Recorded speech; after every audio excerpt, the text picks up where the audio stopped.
I think it's really interesting the way that Anthony actually just talked a little bit about his dog in introducing this book, because one of the things that you said, Anthony, is that it's obvious that your dog dreams because of the noises that your dog makes when asleep. And I think this is a really common assumption that a lot of us as lay people make, right? If you're a pet owner, you probably have a similar experience of, I've heard from people with dogs like, oh, well, my dog's legs move when she's sleeping. Obviously, she's dreaming. She's imagining herself on a hunt. And so on the one hand, we have this, I think, widespread acceptance from a layperson's perspective that animals are conscious and that animals even dream.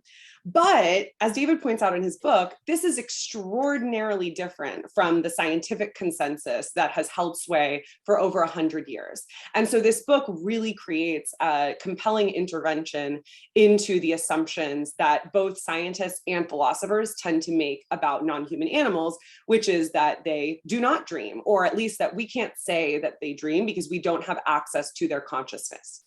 And so one thing that I really like about David's book is that he takes seriously concerns about anthropomorphism. One of the reasons that scientists are loath to attribute dreams to animals is because we don't want to project onto them, right, that they have similar mental states to ourselves. But David also says, of course, we don't want to be naive anthropomorphists, but it's also even more ridiculous to assume that animals don't have consciousness when there is overwhelming evidence to the contrary, both from these anecdotal perspectives of pet owners, but also, and more importantly, from the scientific literature that David really deals with. So David argues that that we've often taken a sort of behaviorist approach to animal consciousness that focuses exclusively on the external behaviors of animals' bodies and refraining from attributing anything like a mind to them.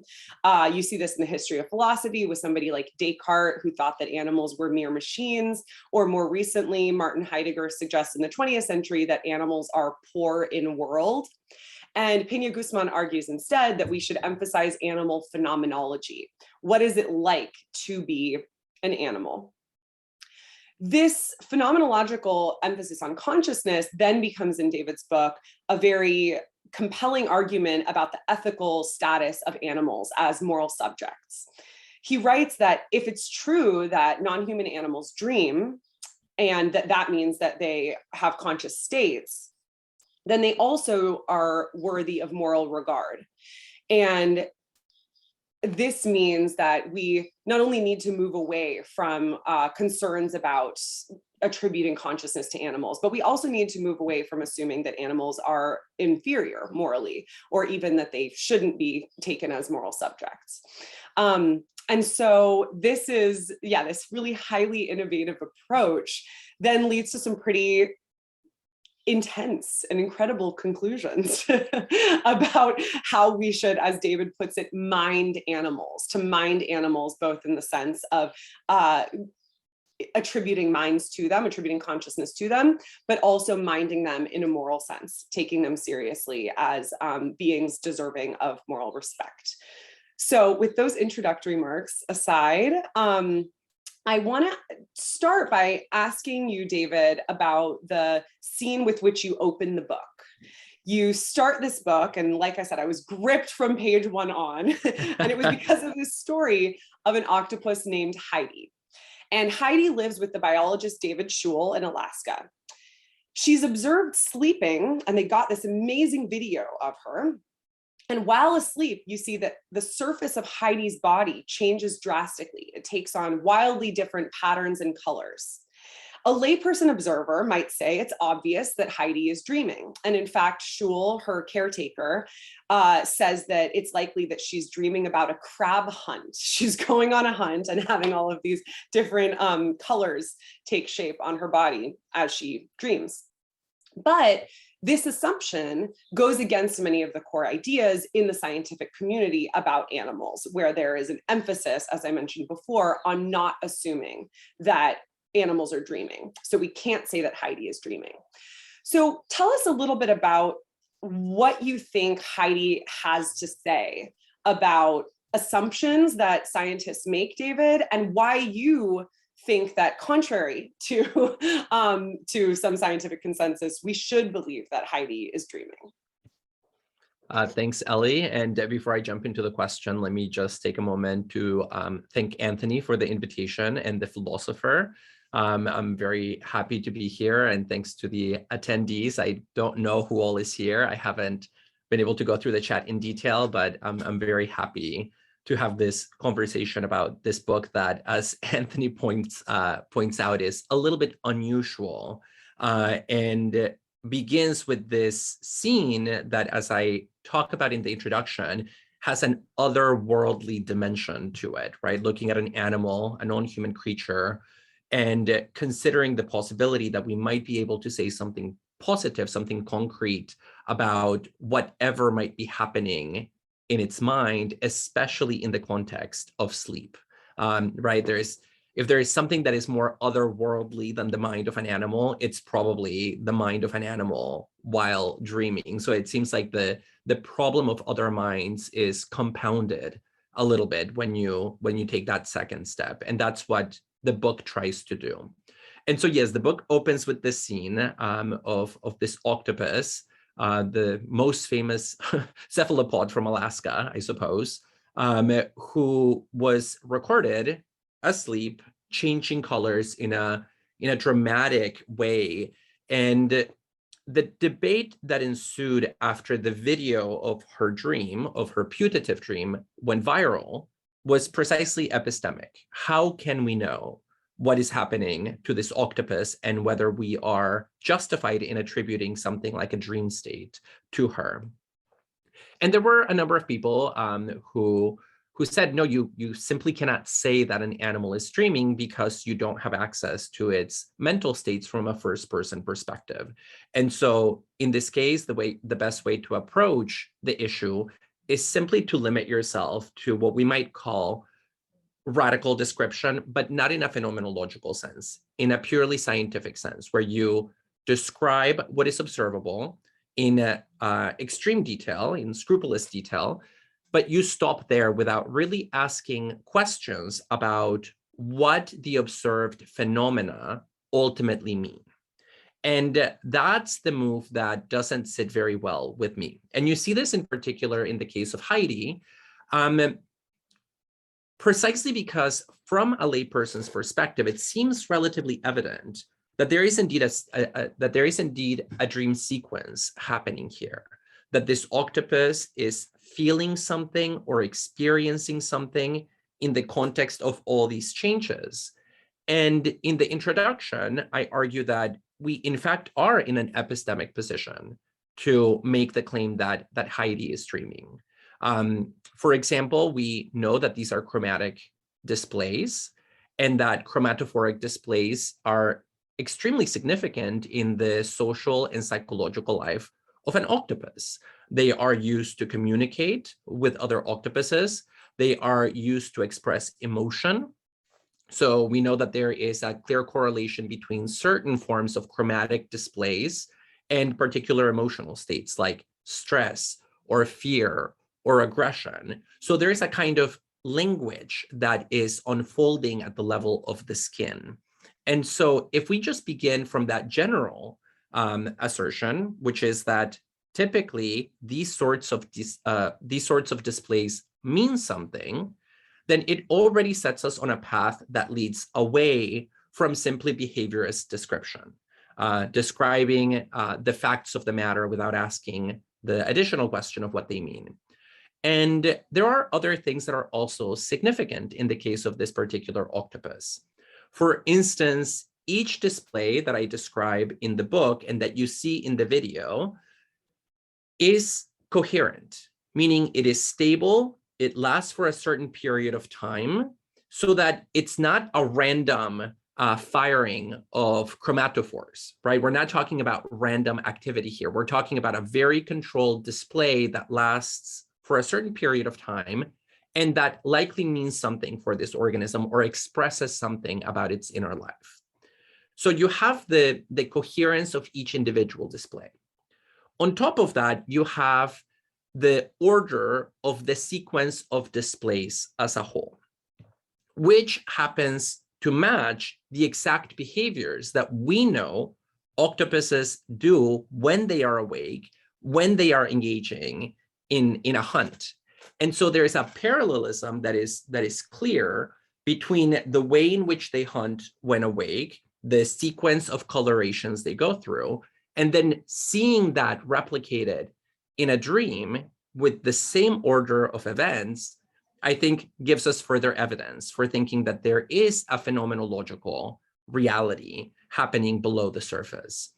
And I also talk about the fact that Heidi is not the only octopus that has been recorded having this kind of dream sequence. Other octopuses have been recorded and videotaped. And we know that other cephalopods also have been recorded having these sorts of behavioral manifestations at a particular stage of the sleep cycle. And so the book just begins by saying, I'm not really sure what other kind of evidence we could ask for in principle to get us to the conclusion that these animals really are feeling something, experiencing something, living through some phenomenal or phenomenological reality in their sleep. And I see that Anthony has put the video in the chat of Heidi dreaming, so I encourage people to go and look at it afterwards. It's beautiful. And in fact, it was one of the first times that I really thought I needed to write a book about this. The book is, of course, not about Heidi herself, but it is Heidi that opens the book. Great. I actually haven't seen the video yet because your rendering of it into prose and the illustration is so vivid already, but now I will check it out. That sounds great. You're full of compliments today, Ellie. I appreciate it. This is my sycophantic moment. I'm going into full critic later. No, just kidding. But so I think that's interesting what you're saying about the kinds of information that we're able to gather about Heidi and conclude from there that she's having a dream sequence. So I'd like to think a little bit more about what you're meaning by dreaming here and why we can infer a conscious state from dreaming. So you say in the book that a dream is a reality simulation. What does that mean to say that we're simulating reality as we're dreaming? And what kind of consciousness is involved in that kind of state? Yeah, so there's a long history of philosophers demeaning dreaming as a false replica of the world. And when I call it a simulation of reality, I don't mean to invoke that philosophical prejudice. There is clearly a sense that in dreaming, we recreate the external world or an external world, but from a subjective phenomenological perspective, a dream world is a world just as much as the world of perception is the world. It is constituted by the subject. And in fact, some experts in dream science have argued that it's actually in the dream world that we get the clearest expression of the power of the subject in constituting a world, because in waking life, we're in constant dialogue with the external world. Yet in dreaming, we actually manage to produce a subjective world without the guiding hand of external nature. So it's the dream world that's actually superior, arguably, to the waking world, because that's where you really see the power of the subject, as I call it in the conclusion to the book, the power to build worlds. Now, and so I really want to walk away from this philosophical prejudice that dreaming is something akin to a diminished version of reality. It's like reality minus something. And the book focuses on the connection between dreaming and consciousness, because ultimately this book is meant to be an intervention into contemporary debates about animal cognition, animal minds, and animal ethics. And so I spent some time, especially in chapter 2, making explicit what the connections are between dream phenomena and consciousness more generally. And I talk about 3 different connections. I talk about what I call self-awareness, or just what sometimes I just call subjectivity, which means simply being at the center of a world that manifests for you. So being something like an ego at the center of a world. And I think this is how most philosophers, especially people that work in the phenomenological tradition, to some extent the existentialist tradition as well, think about consciousness. And what I want to argue in the book is that you see this kind of subjective scaffolding in the dream world, so that any animal that has dream experiences necessarily has the kind of subjectivity that presupposes a first-person perspective as the anchor of a phenomenal landscape or a phenomenal field. I also talk about the connection to what I call affective consciousness. So I make the argument that dreams are inherently emotional. They are affective experiences. There is no such thing as an affectless dream sequence.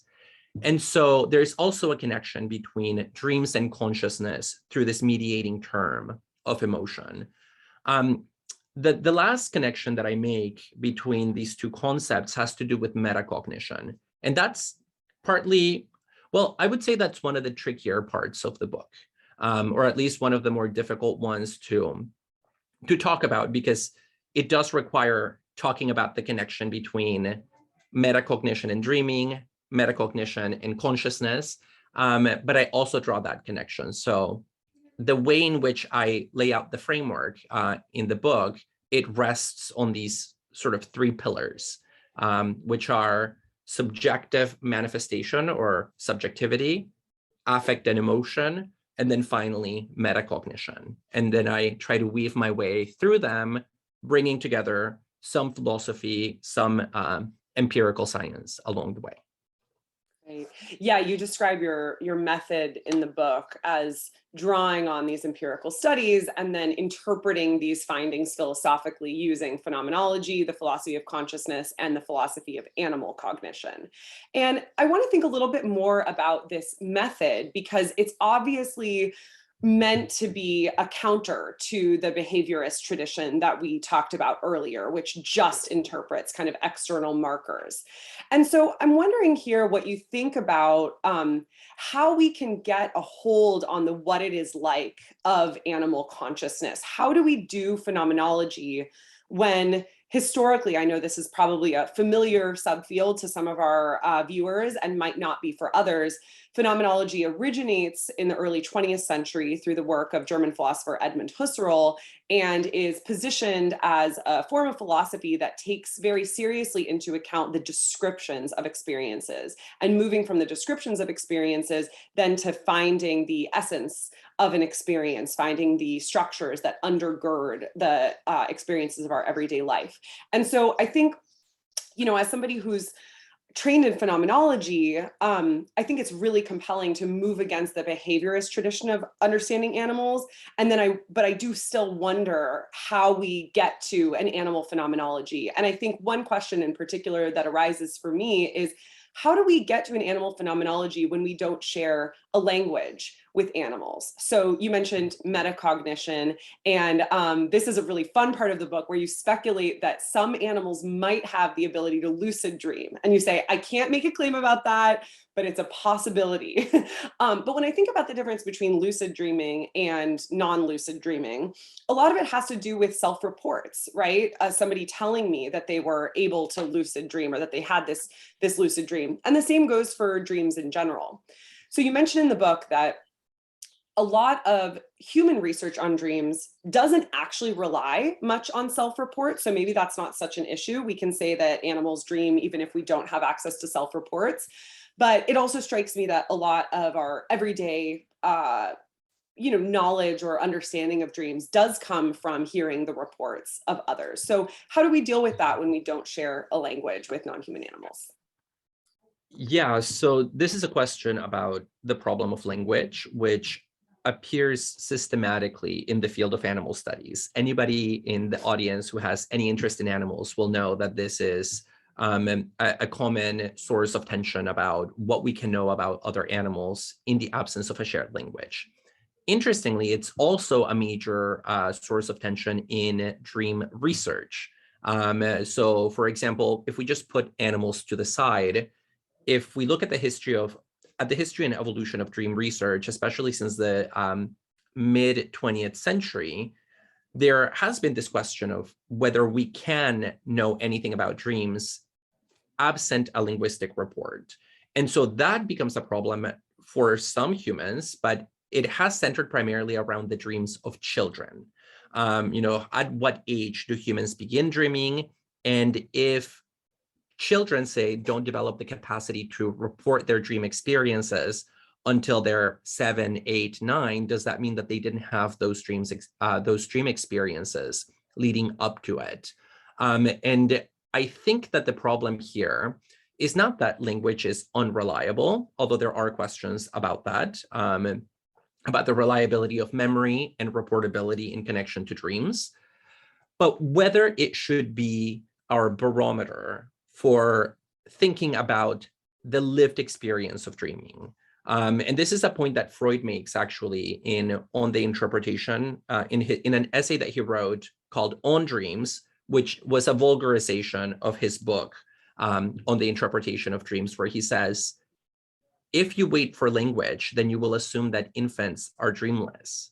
But I've seen infants at a very young age clearly displaying emotional outbursts, waking up in a panic, and sometimes mouthing off words that they recently learned, which for him is a clear sign that there has to be something going on internally, even if we will never get a linguistic report. And so from very early on, I say, look, if you want a linguistic account of animal dreaming, then the book is closed. Close this book because you will never get it in connection to non-human animals. But there are ways to get, or rather to make, educated claims about the lives of other animals. And this is where I lean heavily on scientific research. I lean heavily on behavioral reports, behavioral descriptions of what happens during animal sleep, what are called oneric behaviors. This includes vocalizations, hand movements, rapid eye movements that happen at particular stages of sleep. I lean on neuroscientific research about the neural signatures of dream experiences. And that kind of evidence we do have in connection to many other animals, not just the pets, the dogs and the cats of the world, but we have it now in connection to birds. We have it in connection to fish. We have it in connection to cephalopods. And so we are in a position, maybe not to draw a very sharp line in the natural world about exactly where the line between dreamers and non-dreamers is, but to get a sense of the fact that a very large swath of the animal kingdom is in fact defined by the kind of consciousness that is capable of generating a dream sequence. And so I don't have a great answer other than to say that it's not a question that I think should weigh as much as typically it weighs, in both in the context of dream research and in the context of animal research. I don't believe language should be that central. Yeah, and I was struck by your claim in chapter 4 about some of the other research that philosophers have done into how we experience the consciousness of other people. And so, for instance, you discussed Kriegel's view that to attribute phenomenal experiences to someone else is actually to attribute to them an access point on the world that I do not have. And I think this is important in just thinking about our relations to other people, as well as to our relations to non-human animals, where I can recognize that somebody has phenomenal experiences, even as I recognize that I don't know exactly what the contents of those phenomenal experiences are, right? And so the point is not to try and imagine yourself in another's shoes, but rather to say, even though I don't know what it's like to be Heidi, I do know that Heidi has a what it is like to be her, right? And that's kind of all we need in order to attribute phenomenality. And I want to ask you a little bit now about the moral implications of this for you, because you say that dreams confer moral status. And what you mean by this is that phenomenality is the seat of moral value. So any being that has phenomenal experience has moral value. And the kind of the next part of that argument is that phenomenally conscious mental states confer moral status to the organisms who experience them. And because you think that dreams are a form of phenomenally conscious mental state, that means that dreams confer moral status, right? So that's this conclusion that you draw. Tell us a little bit about this. Like, how should we be treating animals if and when we recognize that many of them, at least, are capable of dreaming? Mm-hmm. Yeah, so this is the subject of chapter 4 of the book, where I switch away from the science, the phenomenology, and the cognition over to this question of ethics, which is, what does any of this mean for moral theory and for how we should or should not treat other species? So from a moral perspective, does it matter who is and who is not a dreamer?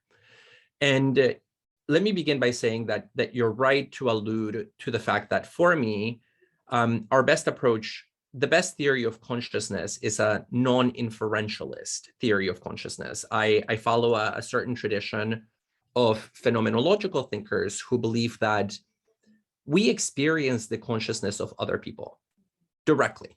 We don't reason about it. We don't need arguments to prove that somebody else is conscious. We sort of perceive that consciousness, we perceive mind in the interaction that we have with another person. So, it's not as if I go to the grocery store and I really face the problem of other minds and think, oh, is the cashier really a conscious agent, or maybe some replicant from Blade Runner. So I think the problem of other minds is in fact somewhat of a pseudo problem, or at least a problem that emerges only when one distances oneself from one's own practical engagement with others. And that is true for me in connection to other humans and other animals as well.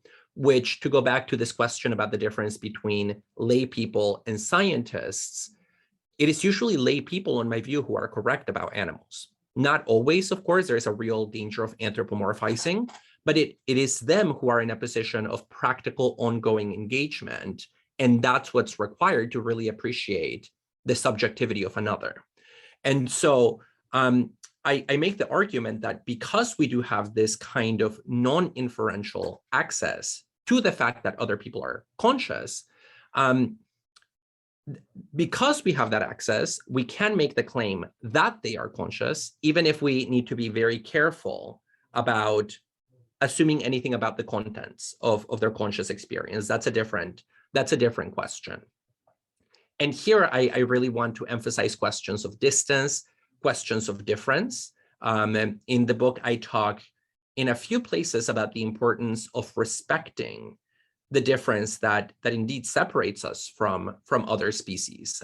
The last thing that I want to do in this book is collapse that difference between humans and other animals, and even among other animals.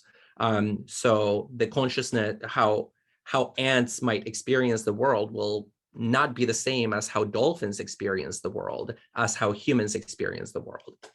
Be that as it may, I then do make this argument that if you accept that other animals are conscious, then there are moral ramifications to this, let's say, concession, or to this insight that, on my view, comes from direct experience and direct engagement. And so the argument here has to do with a distinction that has become quite common in the philosophy of consciousness literature, which is the distinction between cognitive access and phenomenality. So some philosophers will differentiate between two modes or types of consciousness. There is a type of consciousness that hinges on linguistic reportability, on cognitive access, on cognitive manipulation. And then there is a kind of consciousness that operates below that, and that has to do with lived experience, with the fact of experiencing something before language, conceptuality, rationality enter the picture. And when people have sought to make sense of why other people matter morally, right? So what is it about you, Ellie, that entitles you to moral respect, as opposed to, say, the books behind you or the Yeti microphone that you have on your bookshelf, which are not entitled to moral respect?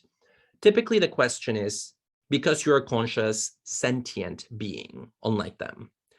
And because people divide consciousness, or I'll say consciousness rather than sentience to be more precise, because people divide consciousness into cognitive and phenomenal, the question in moral theory then becomes, which of those two kinds of consciousness is the one that entitles you to moral respect? And here I take issue with people who side with the cognitive side of the equation. And I make the argument that what entitles animals or organisms to moral consideration and moral status is the fact of having phenomenal states. Things like experiencing colors, hearing sounds, tasting flavors, sensing, having even basic sensations of pain versus pleasure. And if that's true, then dreams offer us a direct window or a direct pathway onto moral status, because by definition, dreams are phenomenal states. Dreams are experiences that we have in our sleep that trade on phenomenal content. They turn on seeing things, hearing things, sensing things, even if for different animals, some sensory modalities are much more prominent than others in the context of the dream world. So I talk in that chapter about the fact that a lot of philosophers have written about the connection between dreams and morality, but typically they focus on dream content. Most philosophers, so think about Plato, think about Augustine, they worry a lot about the moral implications of what we dream about. So if I have a sinful dream, does that mean that I'm morally responsible for that dream? And so there's only been that discussion in the literature about the connection between dreams and morality. But I want to draw this other connection where it's not dream content that matters morally. I don't care what you dream about. I care about the fact that you dream as itself having moral weight. And it's through this connection to phenomenality and the link between phenomenality and what I call moral status. Well, what we philosophers call moral status, definitely not an invention of mine. Yeah. No, this is great. And I also just want to flag, because I'm noticing some debate happening in the chat, that I hope you all are really paying close attention to David's disambiguation between access consciousness and phenomenal consciousness, because I think that helps clarify his position here. So with that, I also want to open it up. And I will say too, just as a plug, I know Anthony mentioned our podcast, Overthink. We have an upcoming series on animal consciousness, animal personhood, and animal sociality, where we get more deeply into this. So even as you're waiting for David's book, our episodes on this will start to come out. So we are going to now have a Q&A from the audience. If you would like to ask a question, I know Anthony has also put this in the chat, you can answer it using the Q&A function rather than the chat function. And yeah, please just keep them as clear as you can so I can go ahead and read them. And we will, get started. Okay, so we are going to start with a question from the audience that, I'm just gonna go ahead and read it actually.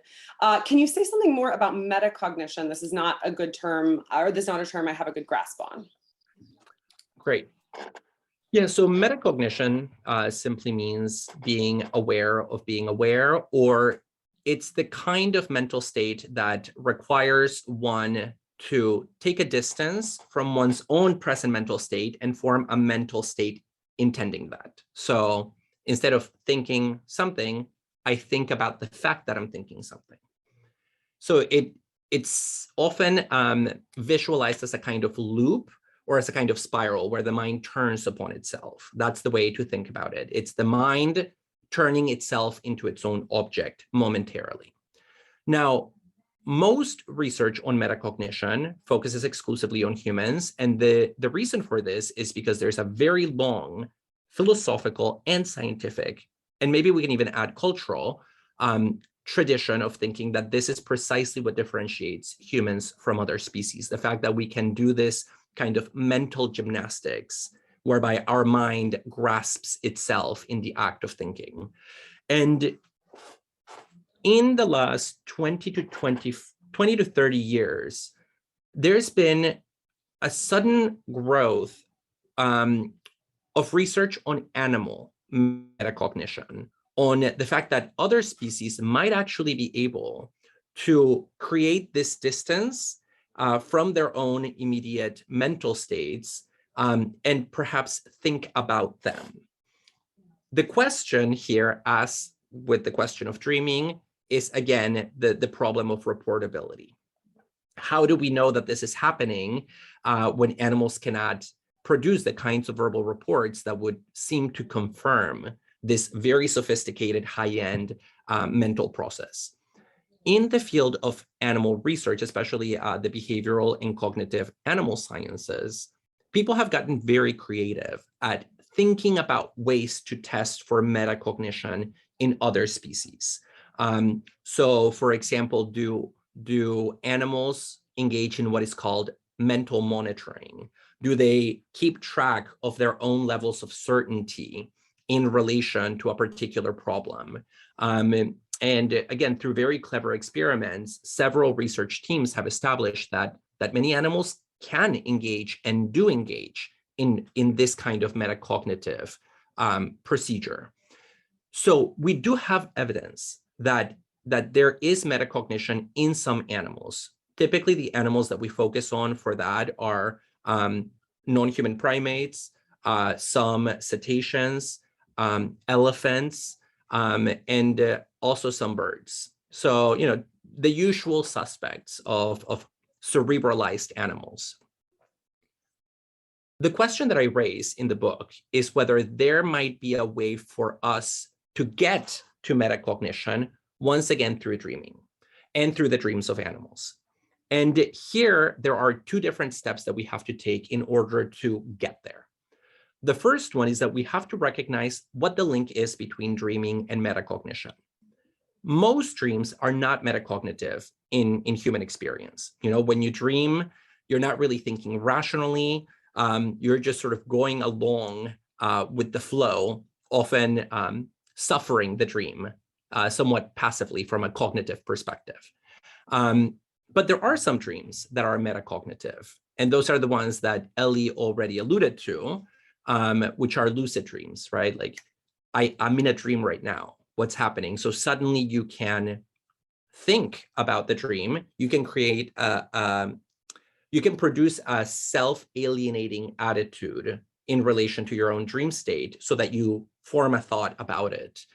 And so this has been recognized in human dream research for a long time. There are centuries of references to lucid dreaming. I talk about references going back all the way to the early modern period with Leibniz about the metacognitive power of some dreams. Now, what really fascinated me, and I did not expect to have any reference to metacognition in the book, is that in the course of reading about metacognition in human dreaming, I stumbled upon a couple of theories of lucidity, of lucid dreaming, where the authors made the argument that because lucid dreams are an expression of metacognition, any animal that is capable of metacognitive maneuvers, in principle, is capable of having a lucid dream. So these dream experts who are writing about human dreams, nothing to do with animals, suddenly opened the door to animals in connection to lucid dreaming through metacognition. And they specifically mention birds and non-human primates, especially chimpanzees. And so one thing to clarify here is that this is the part of the book where I am at my most speculative. And I flag that very clearly. And I say, look, I do not know if this happens as a matter of fact, but at least conceptually, given what we know about the fact that animals dream, which I've established in previous chapters, the fact that they have metacognition, as a lot of scientists and philosophers have argued, and the fact that maybe they can combine them, as these few researchers seem to suggest, we need to be open to the possibility that some animals might have lucid dreams. And to me, that's just a fascinating thought, the idea that there could be a non-human animal that in the context of a dream sequence recognizes that something is off about the reality that they are experiencing in that moment. I don't know if they will form a thought about what that is, but the mere fact that there is that distance and that reaction means at the very least that there is an intuitive sense of the distinction between reality and appearance for some animals. So, but again, this is a speculative claim, and I call it that in the book. Great. We have a lot of questions, more than we will have time for, but we'll do our best. So David, we can do like a little bit of a rapid fire situation, perhaps. I'm going to combine two questions that we have, which have to do with how to balance the recognition that animals sleep with the recognition that their consciousness can, in some cases, be extraordinarily different from ours.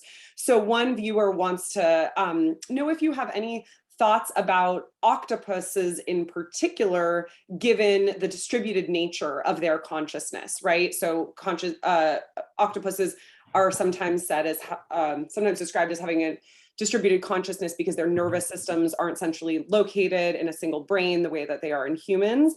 And so this viewer wants to know, can an octopus's legs dream all on their own?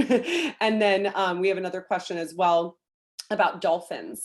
Dolphins have unihemispheric sleep. Do you think that has implications for how we're thinking about dream consciousness of animals? Yeah, so let me think about the best way to address this rapid fire mode.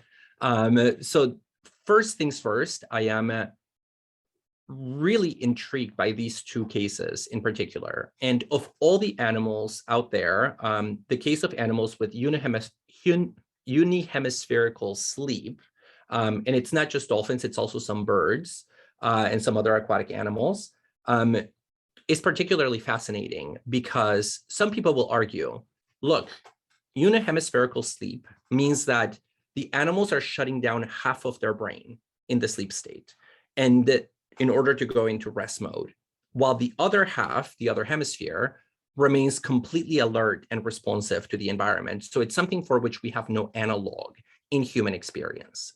And so some people will say that is logically incompatible with dreaming, because you cannot have one reality and another reality happening at the same time. And I'm not sure that that's logically incompatible. It might be unfathomable from our perspective, but it's not as if it necessarily follows that these animals cannot dream. Who knows, maybe their dream experiences are some kind of overlay or superposition of a kind of dream reality and a perceptual reality between an imagined experience and a perceived one. I don't know. And so here I cannot make any claims. The same thing with octopuses. We do not have anything like the distributed mind of or nervous system of these animals, but that raises really interesting philosophical questions. And it means that we might need to rewrite some of our philosophical commitments that turn out to have been projections from our particular case. So, a lot of philosophers of mind have argued that the unity of consciousness is a logical requirement of consciousness, that consciousness by definition must be one. And I think the case of octopuses provides an empirical counterexample to that. And in fact, some octopus cognition experts talk about octopuses as having a dual consciousness or two loci of consciousness. So here, I don't know the answer whether they dream in the tentacles or they dream with one half, but it does unsettle some assumptions that we've been over comfortable with in philosophy. And I myself really like that. Great. Our next question has to do with animal culture and how dreams are related to culture for humans. So dreams are linked to desires, fears, and other elements, and culture plays a role in representing these, right? In this sense, do you think that animals have cultures or not? Because in the case of human culture, dreams appear to be somewhat central, or at least have a relationship with human culture. Okay. So I wrote another paper about animal culture that came out in the journal Animal Law recently that focuses on cetaceans, on whales and dolphins. So I definitely think animals have cultures. And I think that the concept of culture, when applied to non-human animals, much to the stress of a lot of anthropologists who really want to keep that concept for human communities, has also implications for animal ethics, because it means that being part of one's culture as an animal is perhaps more important than we realized in connection to welfare, well-being, things like that. I don't know that, well, that's not correct. I do know that the concept of culture does not come up in the book since I wrote it, so I should know what's in there and what's not. I don't know. I asked you about a specific example recently, and you were like, "Wait, what was that again?" Yeah. And so it is true that the meaning of dreams is culturally modulated, both in the kinds of dreams that you have. They will be a reflection of your experience, but also there's a number of people who have made the argument that the way in which people recall their dreams and talk about them will depend on cultural norms about the meaning of dreams, right? So if you live in a culture where dreams are signs of the divine or indicators of transcendence, you'll talk about them and remember them in a particular way. If you live in a culture that has a more naturalistic attitude, you'll talk about them in a different way. Nonetheless, I do think that the important term here might not be culture as much as affect, because I do think dreams, insofar as they often replay episodes from the past that are emotionally charged, give us a window on the emotional lives of animals. And in the book, there's a whole section where I talk about this specifically in connection to animal nightmares, which I think is the highest expression of that emotionality or that emotional life that animals have. Great. Sort of in relation to this, there's a line of questioning that is nonetheless distinct that I'm seeing in a few of the questions regarding our personal relationships with animals. And so one questioner is asking whether in our descriptions of understanding the consciousness of others, we often tend to foreground a tension between the first and the third person perspective that could arguably be resolved if we focus more on the second person, on directly engaging with a you, in this case, that of animals. And related to that, another questioner is asking about whether we might be said to have greater access to the dreams of animals that are close to us, right? So Anthony mentioned his pet.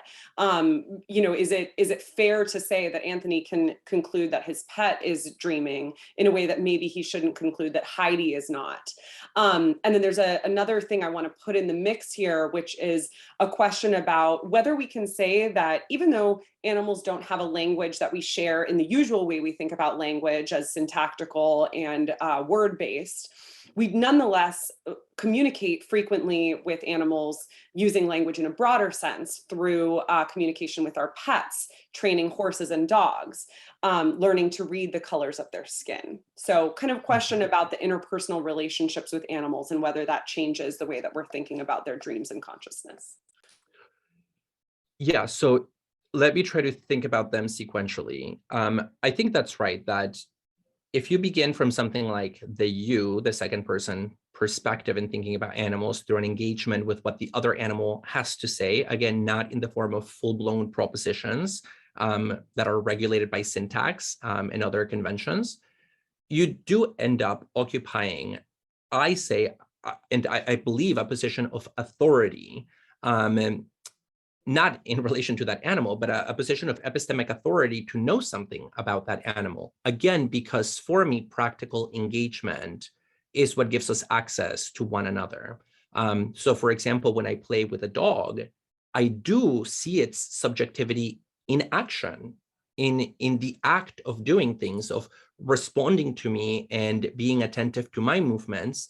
The dog is also modulating its own behavior. So yes, beginning from the second person perspective is essential, but we also have to recognize that that's not a perspective that we will always have in the same way to other animals, right? I will never have that with a lot of wild animals. I will never have that perhaps with a lot of insects. So I think that perspective is particularly helpful for thinking about domestic companions or animals with whom you can develop a framework of care and trust for an extended period of time. For other animals, the third person perspective, again, that maybe what we can call the position of the scientist, remains essential for me.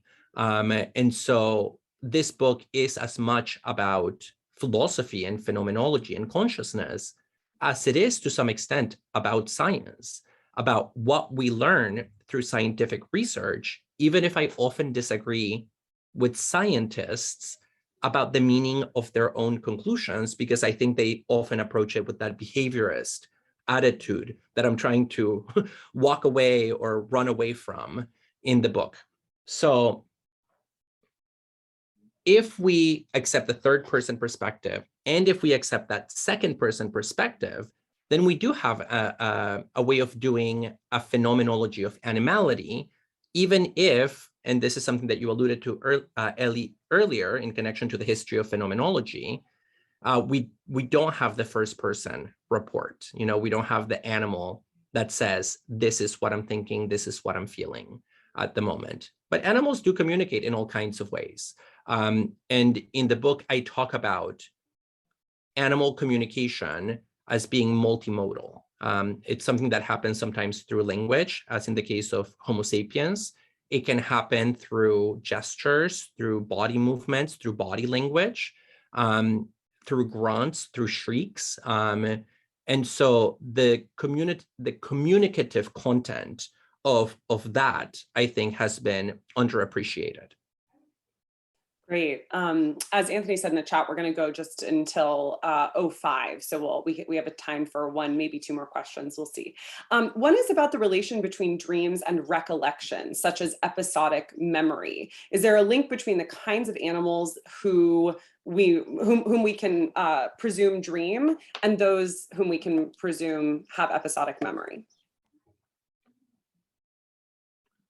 So the question here is whether there are animals that have episodic memory but do not dream.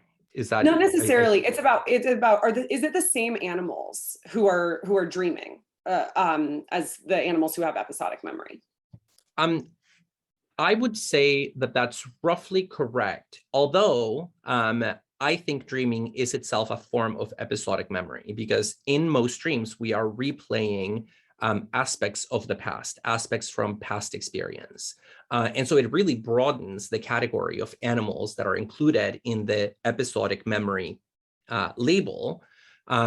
Because as I argue in chapter 1, if we begin from, if we're open to the kind of evidence that we accept, then it's really a good chunk of the animal kingdom.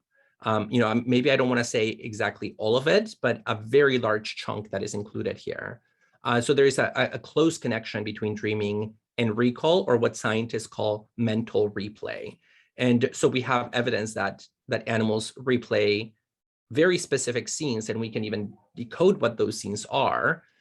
In the case of fish, in the case of birds, I talk about zebra finches quite a bit in the book. And definitely there is a lot of research on rats.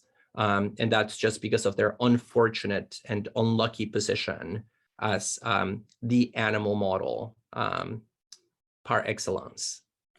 In our upcoming podcast episode on this, we talk about rats having dreams of opening a restaurant in Paris, like in the movie Ratatouille. Quick final question here, David, and I think you can probably answer this, maybe not a yes or no, but like a roughly, a succinct answer, because I think you do a lot in the book of getting at this. Are you putting forward dreams as an alternative and more stable way of characterizing animals who have moral status than other qualities or capacities that have sometimes been put forward, such as fit to survive independently or linguistically capable. Thanks for that question. And thanks, because it allows me to clarify something that, in retrospect, I don't think I clarified sufficiently in the book, perhaps. And that well, for starters, I don't think it's more stable. I mean, dreams are anything but, they're bizarre, they are weird, they are illogical. And navigating through the literature on dreams in connection to animals made me feel like all those words myself. It was sometimes hard to piece together the argument, moving through this strange terrain. And so my argument is not that dreams are more stable as indicators of consciousness, or maybe of moral status, but I do believe that they are sufficient conditions for moral status. And I say sufficient rather than necessary, because they are one avenue to moral status, but they're not the only one. And this is particularly important simply because we know, even if we just limit ourselves to humans, that there are many humans who, for a variety of reasons, do not dream. They do not experience dream sequences at any point of the sleep cycle. And so I would never want to make the argument that therefore they lack moral status. So the best way to say it is that even though dreams are, as phenomena, are unstable, illogical, weird, otherworldly, whatever term we want to use, they are sufficient conditions for moral status. And thus, any animal that dreams is entitled to care and respect from us, to being treated as a moral agent.